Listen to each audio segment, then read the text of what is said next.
Welcome दोस्तों, जय हिंद दोस्तों। आज आप लोगों का आपके YouTube channel math class 4 exam में स्वागत करता हूं। फिर से आज दमदार विद सरल क्वेश्चन जो एग्जाम की दृष्टि से बहुत ही महत्वपूर्ण है। तो दोस्तों बने रहिए, पूरा का पूरा व्यू कीजिएगा and share, subscribe and comment जरूर कीजिएगा दोस्तों। तो दोस्तों आज कुछ टॉपिक जो पढ़ लिए हैं और जो पढ़ेंगे उसके बारे में डिस्कस कर लेते हैं, ठीक है।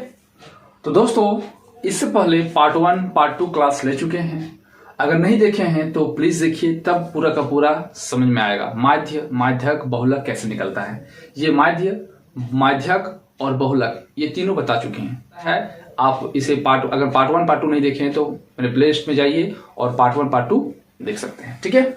तो पहला पढ़ा चुके हैं ना माध्य। माध्य क्या होता है ना, कुल पदों का योग बटा पदों की संख्या, ये होता है माध्य निकालने का फॉर्मूला, ठीक है। और अभी हम लोग जब निकालेंगे मानक विचलन तो इसका यूज होगा, इसलिए फिर से इसको बता दिए। क्या होता है ना, कुल पदों की संख्या का योग बटा पदों की संख्या, ठीक है। दूसरा नंबर क्या है, माध्यक। तो माध्यक निकालने का तरीका बता दिए हैं, आप पार्ट 2 देखिएगा तब समझ में आ जाएगा, ठीक है। अगर विषम रहता था तो उसका अलग रूल है, अगर सम संख्या आता था तो उसका अलग रूल है। तो पार्ट 1 पार्ट 2 देखिएगा तब समझ में आएगा, ठीक है। उसके बाद होता है बहुलक। बहुलक क्या होता है ना, बहुलक दो तरह से निकाल सकते हैं। वह क्वेश्चन पर निर्भर करता है कि हमें किस प्रकार से आंसर लाना है, ठीक है। यानी क्वेश्चन जैसा रहेगा उसके अनुसार से उसका फॉर्मूला और उसी तरह से निकालना है। तो क्या है ना, बहुलक का फॉर्मूला होता है सर्वाधिक आवर्ती वाले अंक, मतलब देखते हैं कि इसमें सबसे डिजिट का मान कितना बार आया है तो उसे क्या कहेंगे ना, बहुलक कहेंगे। और तो दोस्तों ना क्या देखें ना, बहुलक जो है निर्भर उसी पर करेगा। तो क्या है ना, सर्वाधिक आवर्ती वाले अंक हो गया, क्वेश्चन जैसा रहेगा वो इस तरह से उसका आंसर देना है। और कल हम लोग देखें कि L plus F1 minus F0 by 2F1 minus F0 minus F1 into F2 होगा यहाँ, ठीक है। क्या होगा ना, F2 मल्टीपल H होगा। तो ये इस तरह से कैसे कल निकाले हैं तो देख सकते हैं। ये फॉर्मूला हम लिख दिए ताकि आप जो है थोड़ा सा रिवीजन कर सकते हैं। उसके बाद आज हम लोग को पढ़ना है ना मानक विचलन और प्रसरण से संबंधित क्वेश्चन रहता है, तो इसलिए आज लेके आए हैं। तो आज ये टॉपिक टोटल कंप्लीट हो जाएगा, माध्यक बहुलक मानक विचलन और प्रसरण। और इससे संबंधित कुछ भी क्वेश्चन अगर आता है तो आप 100% हर क्वेश्चन गारंटी रहा आप बना सकते हैं। और ये क्वेश्चन एग्जाम की दृष्टि से बहुत ही महत्वपूर्ण है दोस्तों। तो आज हम लोग पढ़ेंगे ना मानक विचलन और प्रसरण कैसे निकालना है, ठीक है। तो ये याद रखिएगा थोड़ा सा कि सिग्मा डी का square by N under root, और प्रसरण निकालने का फॉर्मूला होता है मानक विचलन का स्क्वायर, ठीक है। ये दो फॉर्मूला याद रखिएगा तब बनेगा, ठीक है। तो क्वेश्चन नंबर 1 दोस्तों आपके स्क्रीन पर 10, 11, 12, 9, 8 के समुच्च का मानक विचलन निकालना है, ठीक है। तो क्या क्या दिया हुआ है ना, 1 नंबर में दिया हुआ है 10, 11, 12, 9 और 8, ये संख्या का क्या निकालना है ना, मानक विचलन। तो दोस्तों मानक विचलन निकालने के लिए सबसे पहले आप लोगों को माध्य निकालना जरूरी होगा, ठीक है। तो इसलिए हम लोग पहले माध्य निकालेंगे। तो माध्य का फॉर्मूला क्या होता है दोस्तों ना, सभी संख्याओं का योग।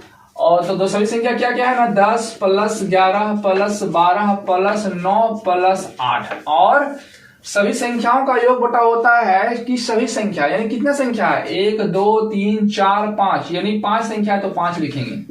तो दोस्तों टोटल जोड़ने पर कितना आएगा ना, 50 आएगा, और 50 बाय 5 और 5 से डिवाइड करेंगे तो कितना आएगा ना, 10 आएगा, ठीक है। क्या निकला ना, माध्य इक्वल टू 10 निकल गया दोस्तों। अब डायरेक्ट लिखिएगा कि मानक विचलन, मानक विचलन। तो दोस्तों फॉर्मूला तो बहुत बड़ा होता है, सिर्फ थोड़ा सा याद रखिएगा। इजी से कैसे बनाना है वो हम लोग को देखना है, ताकि हम लोग का जो है समय बच जाए और इजी से बना सकते हैं, ठीक है। तो थोड़ा सा याद रखिएगा कि जो माध्य होता है, माध्य निकला है, ठीक है, और जो डिजिट होता है इससे इसको घटाना है। यानी 10 पहला संख्या क्या है ना, 10 को 10 से घटाना है, कितना आएगा ना, 0। तो लिखेंगे ना 0 का स्क्वायर प्लस, फिर कितना है ना 11 को फिर 10 से घटाएंगे, कितना आएगा ना 1, तो 1 का स्क्वायर हो जाएगा, ठीक है दोस्तों। अब फिर क्या है ना 12 को 10 में घटाएंगे, कितना आएगा ना 2, तो लिखेंगे ना 2 का स्क्वायर दोस्तों। फिर कितना लिखा हुआ है ना 9 में 10 घटाएंगे कितना आएगा ना -1, तो -1 का स्क्वायर प्लस कितना है ना 8, 8 में 10 घटाएंगे कितना आएगा ना 2, -2 का स्क्वायर, ठीक है, बाय कितना संख्या 1 2 3 4 5, बस वही 5 यहां रहेगा, ठीक है दोस्तों।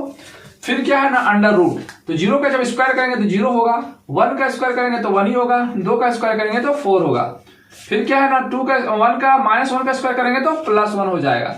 अब क्या है ना 2 का स्क्वायर करेंगे तो कितना हो जाएगा ना 4 हो जाएगा, बाय 5 हो जाएगा, ठीक है। फिर अंडर रूट, तो कितना हो जाएगा ना 4 और 4 8 9 10, तो 10/5 हो जाएगा, और जब भागा देंगे 10 5 दूना ना 10, तो आ जाएगा ना √2, ठीक है। तो यही हुआ मानक विचलन, ठीक है। ऑप्शन नंबर बी दोस्तों। तो मानक विचलन निकालने का तरीका यही होता है, आप इस तरह से याद रखिएगा, ठीक है। उतना फॉर्मूला लिखने की जरूरत नहीं, क्योंकि हम लोगों को समय निकालना है, फॉर्मूला से नहीं, ताकि जल्दी से जल्दी इजी से इजी और आसान तरीका से हल कर सकें दोस्तों, ठीक है। तो ऐसे ही फॉलो कीजिएगा, हर क्वेश्चन आप बना सकते हैं, ठीक है। नेक्स्ट नंबर 2 दोस्तों, 11, 7, 10, 13, 9 का मानक विचलन निकालना है। तो सेम उसी तरह से निकालना है। तो सबसे पहले क्या करेंगे ना, पहले माध्य निकाल लेंगे, ठीक है। माध्य का क्या फॉर्मूला होता है ना, सभी संख्याओं का योग, यानी 11 + 7 + 10 + 13 + 9 बाय कितना संख्या ना 1 2 3 4 5, तो यहाँ 5 लिखेंगे और टोटल जोड़ना है, तो कितना हो जाएगा ना 13 और 9 कितना हो जाएगा 22 और 10 32 और 7 कितना हो जाएगा 39 और 1 40, 40 और 10 50 हो जाएगा 50/5। इससे काटेंगे तो कितना हो जाएगा ना 10 हो जाएगा, यानी सभी को जोड़ने पर 50 और 5 से भागा दिया तो वही 10 आया जो पिछली बार आया था। अब क्या ना डायरेक्ट लिखेंगे ना मानक विचलन, मानक विचलन, ठीक है, डायरेक्ट लिखना है। अब क्या है ना कितना दिया संख्या ना 11 से घटाना है जो दिया हुआ है, तो 11 में 10 घटेगा कितना होगा ना 1, फिर स्क्वायर कर देना है, मतलब स्क्वायर करना ही है, ये आप लोगों को याद रखना है। फिर 7 में 10 घटाएंगे कितना आएगा ना -3 आएगा, इतना तो आपको पता ही होगा, क्योंकि छोटा संख्या से घटा रहे बड़ा संख्या, तो क्या होता है ना माइनस रहता है, ठीक है। फिर क्या है ना 10 को 10 से घटाएंगे कितना हो जाएगा ना 0, तो 0 का स्क्वायर। फिर कितना दिया हुआ है ना 13 में 10 घटेगा कितना हो जाएगा 3, तो 3 का स्क्वायर, फिर प्लस, फिर कितना है 9 में 10 घटेगा कितना हो जाएगा ना -1, तो -1 का स्क्वायर बाय कितना संख्या 1 2 3 4 5, तो यहां लिखेंगे 5, ठीक है। तो इस तरह से निकलता है। 1 का स्क्वायर कितना हो जाएगा ना 1, और 3 का स्क्वायर हो जाएगा 9, फिर 0 का स्क्वायर 0, 3 का स्क्वायर 9, फिर 1 का स्क्वायर 1 बाय कितना हो जाएगा ना 5, तो कितना हो जाएगा ना 9 और 9 18 19 और 1 20, टोटल जो हो जाएगा वह 20/5 अंडर रूट, तो 5 4 20 4 हो जाएगा अंडर रूट 4। तो दोस्तों थोड़ा सा याद रखिएगा कि जब भी रूट से निकलता है, यानी √4 जो है निकलेगा तो वह 2 निकलेगा, यानी +-2 में निकलेगा, ठीक है दोस्तों। तो जब भी होता है कि आंसर जो होगा वह प्लस में होगा, यानी आंसर इसका होगा +2, ठीक है। ऑप्शन नंबर जो होगा वह बी होगा, यानी इस पर विशेष ध्यान दीजिएगा, क्योंकि ऑप्शन में रहता है एक प्लस में रहता है एक माइनस में रहता है, तो जो प्लस में रहता है वही इसका आंसर होगा, ठीक है। तो क्वेश्चन नंबर 3 दोस्तों आपके स्क्रीन पर, ठीक है न, यदि एक बटन का मानक विचलन 6 है तो उसके प्रसरण का मान क्या है, यानी मान इस प्रसरण का क्या मान है, यानी मान निकालना है। क्वेश्चन नंबर 3, ठीक है। तो क्या दिया हुआ है ना प्रसरण निकालना है, प्रसरण, तो प्रसरण निकालना है, ठीक है। प्रसरण को क्या कहते हैं ना वेरिएंस कहते हैं, ये निकालना है, ठीक है। तो प्रसरण का फॉर्मूला होता है कि मानक विचलन का स्क्वायर, ठीक है, मानक विचलन का स्क्वायर, यानी इसमें कुछ नहीं है, थोड़ा सा रूल याद रखिएगा बन जाएगा। तो क्वेश्चन में क्या दिया हुआ है ना, मानक विचलन का मान दिया हुआ है 6, कितना दिया हुआ है ना 6, तो बस 6 का स्क्वायर कर देना है। तो 6 का स्क्वायर करना मतलब क्या होगा ना 6 × 6, तो 6 × 36 हो जाएगा, ठीक है, तो ये इसका आंसर होगा। ऑप्शन नंबर जो होगा नंबर सी होगा। ठीक है, तो इस तरह से निकाल सकते हैं इजी से और आसानी से दोस्तों। तो दोस्तों अभी तक चैनल को सब्सक्राइब नहीं किए हैं तो प्लीज चैनल को सब्सक्राइब कीजिए एंड शेयर कमेंट जरूर कीजिएगा दोस्तों। ठीक है, तो क्वेश्चन नंबर 4 दोस्तों आपके स्क्रीन पर। एक डाटा सेट का प्रसरण 196 है तो मानक विचलन ज्ञात कीजिए, यानी मानक विचलन निकालना है। तो इस कंडीशन में मानक विचलन का फॉर्मूला हो जाएगा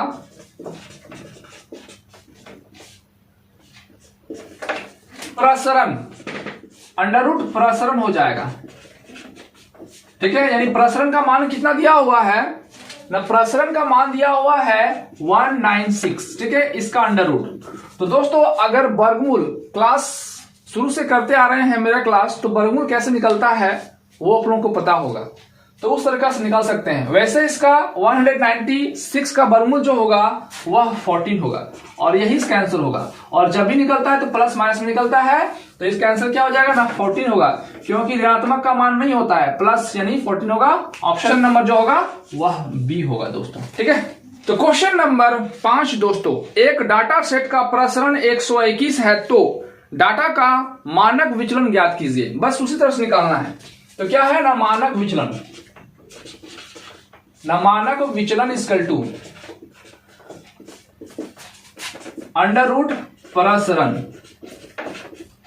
ठीक है, तो अंडर रूट कितना दिया हुआ है ना 121, तो इसका 121 का क्या होता है ना 11 होता है। जब भी निकलता है रूट से तो वो प्लस माइनस लेके निकलता है, ये आंसर होगा वह प्लस 11 होगा। ऑप्शन नंबर जो होगा वह बी होगा दोस्तों, और यही इसका आंसर होगा। ठीक है, तो क्वेश्चन नंबर 6 दोस्तों। एक डाटा के सेट का प्रसरण 81 है तो डाटा का मानक विचलन ज्ञात कीजिए दोस्तों। ठीक है, तो क्या निकालना है ना मानक विचलन, मानक विचलन इक्वल टू अंडर रूट प्रसरण। इसका कितना दिया हुआ ना, प्रसरण का मान 81 दिया हुआ है। ठीक है, तो 81 का वर्गमूल क्या होता है ना 9 होगा, वो भी प्लस माइनस में निकलेगा, तो आंसर जो जाएगा वह 9 होगा। Option number B answer. ठीक है, तो ऐसे निकाल सकते हैं। ठीक है, नेक्स्ट क्वेश्चन नंबर 7 दोस्तों। एक डाटा के सेट का गुणांक 64 है तो मानक विचलन ज्ञात कीजिए। ठीक है, सेम उसी प्रकार से लिखना है। तो क्या होगा ना मानक विचलन, मानक विचलन इक्वल टू अंडर रूट प्रसरण। कितना दिया हुआ है ना 64, और 64 का वर्गमूल कितना होगा ना प्लस माइनस 8 आएगा, और आंसर जो होगा वह प्लस 8 होगा। Option number C. ठीक है, तो क्वेश्चन नंबर 8 दोस्तों। एक डाटा के सेट का प्रसरण 361 है तो मानक विचलन ज्ञात कीजिए दोस्तों। तो हर बार की तरह लिखने की जरूरत नहीं है, डायरेक्ट लिखिएगा मानक विचलन का अंडर रूट कितना है ना 361, उतना लिखने की जरूरत नहीं है। क्या अंडर रूट होता है, इसका क्या होता है वर्गमूल 19 होगा। ऑप्शन नंबर जो होगा वह बी होगा, बस इतना ही लिखिएगा। ठीक है, तो क्वेश्चन नंबर 9 दोस्तों। इसमें भी लिखा हुआ है कि एक डाटा सेट का विचलन दिया हुआ है 169, तो मानक विचलन निकालना है, क्योंकि इस पर विचलन दिया हुआ है। तो क्या निकालना है ना मानक विचलन इक्वल टू ये निकालना है, और विचलन दिया हुआ है तो विचलन का भी मतलब वही होता है प्रसरण, विचरण। विचरण का मतलब होता है प्रसरण अंडर रूट। तो कितना दिया हुआ ना 169 दिया हुआ है, तो इसका वर्गमूल ही वही होता है। कितना होगा ना 13 होगा प्लस माइनस, तो जो प्लस में है वही आंसर होगा, यानी 13 आंसर। ठीक है, यानी याद रख लीजिए कि अगर जब भी वर्गमूल से कुछ भी निकलता है तो वह प्लस माइनस लेके निकलता है, तो ना क्या होगा प्लस 13 होगा, माइनस में आंसर नहीं होता है। ठीक है, तो क्वेश्चन नंबर 10 दोस्तों। 5 मानों का प्रसरण 16 है, यदि प्रत्येक का मान दोगुना हो जाए तो नए मान का मानक विचलन ज्ञात कीजिए। ठीक है, तो पहले मानक विचलन निकालते हैं। मानक विचलन, तो पहला का मानक विचलन कितना दिया हुआ है ना 16 दिया हुआ है, 16। तो क्या है ना ये 16 दिया हुआ है प्रसरण, तो अंडर रूट होता है प्रसरण। ठीक है, तो इसका मान दिया हुआ है 16, तो 16 का वर्गमूल क्या होता है ना 4 में होता है, वो प्लस माइनस, तो क्या होगा ना प्लस 4 होगा। ठीक है, ये हो गया। तो क्या करना है ना, इस बार फिर बोला गया इसमें कि प्रत्येक के मान को दोगुना कर दिया जाए, यानी इसका दोगुना कर देंगे तो मानक विचलन भी नया, तब लिख सकते हैं हम लोग कि नया मानक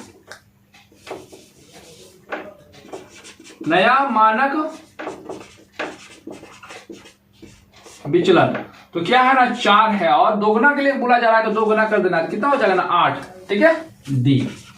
तो इस तरह से आप निकाल सकते हैं इजी से और आसानी से, यानी मानक विचलन इसका प्रश्न का मान दिया हुआ है, प्रश्न का वर्गमूल निकाल लेंगे तो कितना आएगा ना +4 में आएगा, और प्लस वाला जो 4 वैल्यू होगा तब क्या होगा ना नया मानक विचलन, यानी क्या करने के लिए बोला जा रहा है ना 2 से गुना करने के लिए, तो बस 2 से गुना कर देना।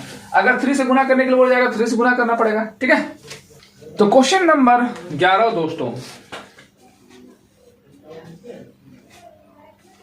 5 मानों के प्रश्न 36 है। यदि प्रत्येक का मान दोगुना हो जाए तो मानक विचलन ज्ञात करें, ठीक है, यानी मानक विचलन निकालना है। तो क्या होगा ना मानक विचलन इक्वल टू क्या होगा ना √ प्रसरण, और प्रसरण का मान दिया हुआ है 36, और 36 का वर्गमूल क्या होता है ना +-6 होता है, यानी +6 लिखेंगे। अब क्या करना है ना प्रत्येक को दोगुना करने के लिए बोला जा रहा है, तो मानक विचलन क्या होगा, तो लिखना है नया मानक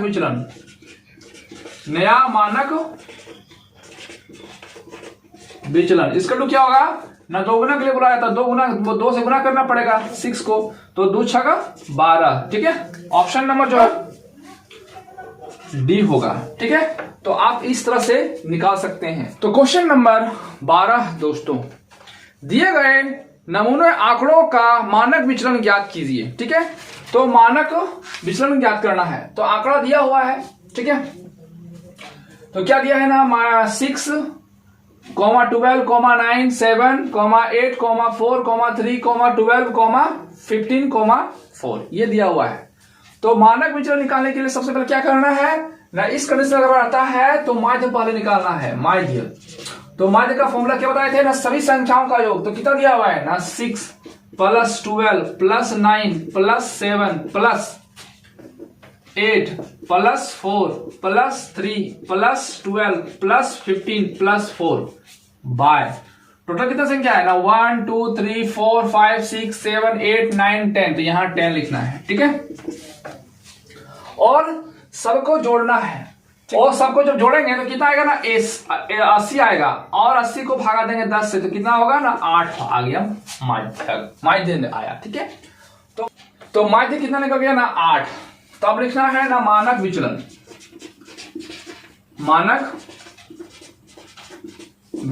ठीक है। तो क्या होता है ना √। अब क्या करना है ना 6 में 8 को घटाना है तो आएगा -2, तो -2 का स्क्वायर कितना हो जाएगा ना 4, ठीक है। अब 12 में 8 घटाएंगे कितना आएगा ना 4, तो 4 का स्क्वायर हो जाएगा 16, डायरेक्ट लिखना है। अब 9 में 8 घटाना है तो 1 का स्क्वायर, तो 1 का स्क्वायर 1 ही होगा। अब कितना लिखा है ना 7 में 8 घटाएंगे कितना आएगा ना 1, तो 1 का स्क्वायर 1 ही होगा। फिर 8 में 8 का घटाना है तो कितना आएगा ना 0, तो 0 का स्क्वायर 0 ही होगा। फिर 4 में 8 को घटाना है कितना आएगा -4 का स्क्वायर 16 होता है। फिर 3 में 8 को घटाना है तो कितना आएगा ना 5, तो 5 का स्क्वायर 25 होगा। फिर प्लस, फिर 12 है, 12 में 8 घटाना है कितना होगा ना 4, तो 4 का स्क्वायर 16 होगा। फिर यहाँ 15 है, 15 में 8 घटाएंगे कितना होगा 7, और 7 का स्क्वायर 49 होता है। और यहाँ 4 है, 4 में 8 घटाएंगे कितना होगा ना 4, तो 4 का स्क्वायर 16 होता है, ठीक है। बाय टोटल किसका संख्या था ना 10, बस 10 यहां लिखना है, और टोटल को ऐड करना है। जब टोटल को ऐड करेंगे तो होगा 144 बाय 10, ठीक है। तो कितना हो जाएगा ना 14.4, ये इसका आंसर होगा, क्योंकि यहाँ एक 0 है तो एक अंक बाद पॉइंट हो गया ये, लेकिन ऑप्शन में नहीं दिया हुआ है, ठीक है। अब जब इसका वर्गमूल तोड़ेंगे तो इसका आएगा ना 3.8 होगा, ठीक है। Option number C. तो इस तरह से आप इजी से और आसानी से निकाल सकते हैं। बी प्रैक्टिस करने से हर क्वेश्चन आप लोगों को इजी लगेगा दोस्तों, विश्वास कीजिए हर क्वेश्चन आप लोग बना सकते हैं, और कोई भी क्वेश्चन हार्ड नहीं होता है। प्रैक्टिस से हर क्वेश्चन इजी और आसान बनाया जा सकता है, ठीक है। तो दोस्तों आज तक इतना ही। जय हिंद, जय भारत।